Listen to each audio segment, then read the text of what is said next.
महात्मा गांधी ने अपनी किताब स्वराज्य हिंद, जिसे 1909 में लिखा था, उसमें बताया ब्रिटिश हुकूमत बिना भारतीयों के सहयोग से स्थापित और इतने लंबे समय तक नहीं चलाया जा सकता। अगर भारतीय अंग्रेजों का सहयोग करना बंद कर दे तो ब्रिटिश हुकूमत 1 वर्ष के अंदर ही खत्म हो जाएगी और हमें स्वराज की प्राप्ति हो जाएगी। असहयोग आंदोलन चलाने के लिए गांधी जी ने यह प्रस्ताव दिया कि गवर्नमेंट के द्वारा, ब्रिटिश गवर्नमेंट के द्वारा जितने भी उपाधि और टाइटल हमें दिए गए, हम उसे वापस गवर्नमेंट को लौटा दें और विदेशी सामानों का बायकॉट करें। और जब गवर्नमेंट इसे दबाने की कोशिश करे तो हमें सिविल डिसोबीडिएंट मूवमेंट शुरू कर देनी चाहिए। समर 1920 में महात्मा गांधी और शौकत अली कुछ जगहों पर भारत का भ्रमण किया ताकि नॉन कोऑपरेशन मूवमेंट को सपोर्ट मिल सके। शौकत अली और मोहम्मद अली, 2 अली बंधु ऐसे थे जो खिलाफत आंदोलन चलाना चाहते थे। खिलाफत आंदोलन एक अलग टॉपिक हो गया जिसको हम नेक्स्ट वीडियो में कवर करेंगे। यहाँ पे हम केवल नॉन कोऑपरेशन मूवमेंट के ही बात करेंगे। कांग्रेस के बहुत सारे नेता इस प्रपोजल से सहमत थे कि जो काउंसिल इलेक्शंस नवंबर 1920 में होने वाले हैं उसका बाइकॉट किया जाए, लेकिन उनको यह भी डर था कि कहीं यह हिंसात्मक ना हो जाए। सितंबर से दिसंबर के बीच में कांग्रेस के भीतर ही नेताओं में काफी मतभेद थे कि इस आंदोलन को शुरू किया जाए या ना किया जाए। फाइनली कांग्रेस का नागपुर अधिवेशन जो दिसंबर 1920 में हुआ था, उस अधिवेशन में यह प्रपोजल पास कर दिया गया, यह प्रस्ताव पास कर दिया गया कि असहयोग आंदोलन जो है इसको किया जाएगा और इसको वहां पे अडॉप्ट कर लिया गया। असहयोग आंदोलन और खिलाफत आंदोलन जनवरी 1920 में शुरू किया गया, जिसमें बहुत सारे सोशल ग्रुप्स ने इस आंदोलन में अपने अपने उद्देश्यों के साथ पार्टिसिपेट किया। सारे लोगों ने कॉल ऑफ स्वराज को रेस्पॉन्ड किया, लेकिन इन सोशल ग्रुप्स का अपना अपना अलग अलग उद्देश्य था। आंदोलन की शुरुआत मिडिल क्लास पार्टिसिपेशन से शहरों में शुरू हुआ, जहां हजारों छात्रों ने गवर्नमेंट स्कूल्स और कॉलेजेस को छोड़ दिया। हेडमास्टर, प्रिंसिपल्स और शिक्षकों ने रिजाइन कर दिया और वकीलों ने कोर्ट में वकालत करना बंद कर दी। काउंसिल इलेक्शन का बहुत सारे प्रदेशों में बाइकॉट किया गया, केवल मद्रास को छोड़ के, जहां पे जस्टिस पार्टी जो नॉन ब्राह्मण पार्टी था, जिनका सोचना था कि काउंसिल में प्रवेश करना एकमात्र तरीका है पावर पाने का, क्योंकि ये पावर जो थे केवल ब्राह्मणों के पास में थे। इस बायकॉट का प्रभाव इकोनॉमिक पे बहुत पड़ा, क्योंकि विदेशों के सामानों का बायकॉट किया जा रहा था, जैसे कि शराब के दुकानों को तोड़ा जा रहा था, विदेशी कपड़ों की होली जलाई जा रही थी। विदेशी कपड़ों का आयात जो 1921-22 में 102 करोड़ से घटकर मात्र 57 करोड़ रह गया। बहुत सारे स्थानों पर मर्चेंट्स और ट्रेडर्स ने विदेशी सामानों को खरीदने और विदेशी ट्रेड में फाइनेंस करने से मना कर दिया। जैसे कि बायकॉट मूवमेंट चारों तरफ फैल गया था, जिसके वजह से लोगों ने विदेशी कपड़ों का आयात और उनको पहनना बंद कर दिया था, जिससे भारतीय खादी वस्त्र का काफी मांग बढ़ गई थी। लेकिन कुछ रीजंस की वजह से शहरों में यह आंदोलन धीरे धीरे धीमा पड़ गया। जैसे कि खादी वस्त्र जो था वो विदेशी वस्त्र जो मिलों में उत्पादन किया जाता था, उसके अपेक्षा खादी वस्त्र काफी महंगे थे।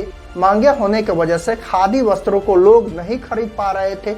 इसके वजह से विदेशी कपड़ों यानी मिल में बने कपड़ों का कितने दिनों तक वह बायकॉट कर सकते थे, क्योंकि मिल में बने कपड़ों का सब्स्टिट्यूट भारतीयों के पास नहीं था। ब्रिटिश इंस्टीट्यूशन का बायकॉट करना भी बहुत समस्या उत्पन्न कर रहा था, क्योंकि भारतीयों ने अल्टरनेटिव के रूप में इंडियन इंस्टीट्यूशन का सेटअप नहीं कर पाए जो ब्रिटिश इंस्टीट्यूशन के स्थान पर हो। इसलिए स्टूडेंट्स और टीचर धीरे धीरे गवर्नमेंट स्कूल्स और कॉलेज जाने लगे। वकीलों ने फिर से कोर्ट ज्वाइन कर लिया और अपनी प्रैक्टिस शुरू कर दी। मूवमेंट शहरों से गांव में फैल गया था, जिसका प्रभाव किसानों और आदिवासी पर बहुत हुआ, जो अलग अलग स्थानों में फैले हुए थे। जैसे कि अवध में किसानों का नेतृत्व बाबा रामचंद्र, जो एक सन्यासी और फिजी में एक अनुबंध श्रमिक के रूप में काम कर चुके थे, कर रहे थे। यह किसान आंदोलन जमींदारों और तालुकदारों के विरुद्ध था, जो किसानों से बहुत ज्यादा रेंट लिया करते थे। किसानों को जमींदारों के जमीन और घरों पे बेगार करना पड़ता था, जिसका उन्हें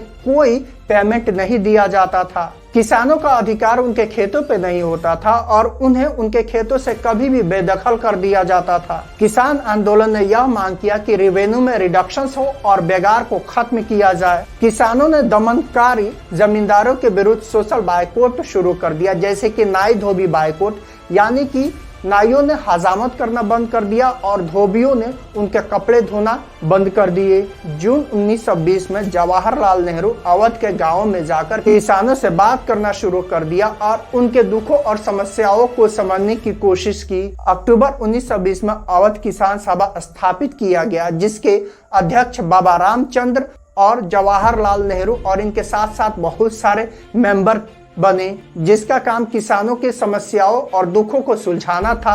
अवध में 1 महीने के अंदर में 300 से भी अधिक ब्रांचेस जो थे अवध किसान सभा की स्थापित की गई। कांग्रेस का यह प्रयास था कि जब नॉन कोऑपरेशन शुरू हो तो अवध किसान सभा को बड़े स्तर पर नॉन कोऑपरेशन मूवमेंट में शामिल किया जाए। नॉन कोऑपरेशन के दौरान किसान आंदोलन इस तरह से फैला कि कांग्रेस के बहुत सारे नेता इससे नाखुश थे। नॉन कोऑपरेशन के दौरान तालुकदारों, जमींदारों और व्यवसायियों के घरों पे अटैक किया गया, बाजारों को लूट लिया गया और कई जगहों पे लोकल लीडर्स ने किसानों से यह कहा कि गांधी जी ने यह घोषणा की है कि कर अदा ना की जाए और तालुकदारों और जमींदारों की जमीनें जो है वह गरीबों में बांट दी जाएगी। महात्मा गांधी के नाम पर ये सारे एक्शन किए गए, जबकि महात्मा गांधी ने ऐसी कोई घोषणा नहीं की थी। इसी तरह से आंध्र प्रदेश के गोंडेम हिल्स में वायलेंस हुआ, जिसका नेतृत्व अलूरी सीताराम राजू ने किया, जो महात्मा गांधी के नॉन कोऑपरेशन मूवमेंट से काफी प्रभावित थे।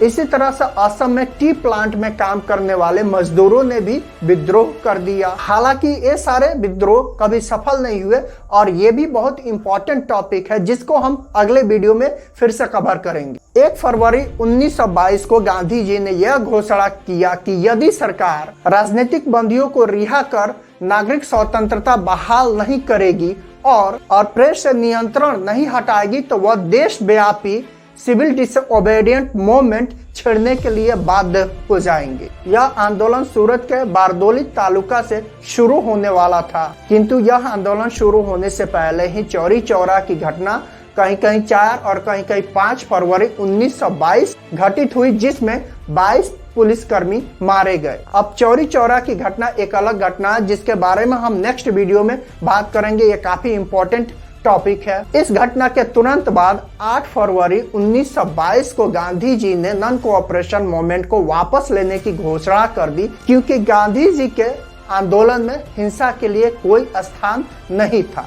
तो इस तरह से नॉन कोऑपरेशन मूवमेंट जो था वो 8 फरवरी 1922 के बाद समाप्त हो गई। यदि चौरी चौरा की घटना नहीं घटी होती तो शायद नॉन कोऑपरेशन मूवमेंट के बाद ही हमें स्वतंत्रता मिल जाती, लेकिन चौरी चौरा की एक भयावह घटना जो थी घट गई, जिसके वजह से इस आंदोलन को महात्मा गांधी ने बंद कर दिया और इसके 8 वर्ष बाद पुनः सिविल डिसओबीडिएंट मूवमेंट को शुरू किया। उसके बारे में फिर हम आगे बात करेंगे। तो ये सारे डिटेल्स नॉन कोऑपरेशन मूवमेंट के बारे में थे। अगर वीडियो अच्छी लगी हो तो प्लीज वीडियो को लाइक करें, चैनल को सब्सक्राइब करें और ज्यादा से ज्यादा शेयर करें। मैंने डिस्क्रिप्शन में रॉलेट एक्ट टॉपिक का लिंक दे दिया है, जालियांवाला बाग टॉपिक का लिंक दे दिया और इसके साथ साथ हंटर कमीशन क्या था उसका भी लिंक मैंने दे दिया है। अगर इन सारे दृश्यों को समझना चाहते हैं, इन सारे पैनोरमा को समझना चाहते हैं, तो पहले आप एक एक करके वीडियो को देखिए और समझिए,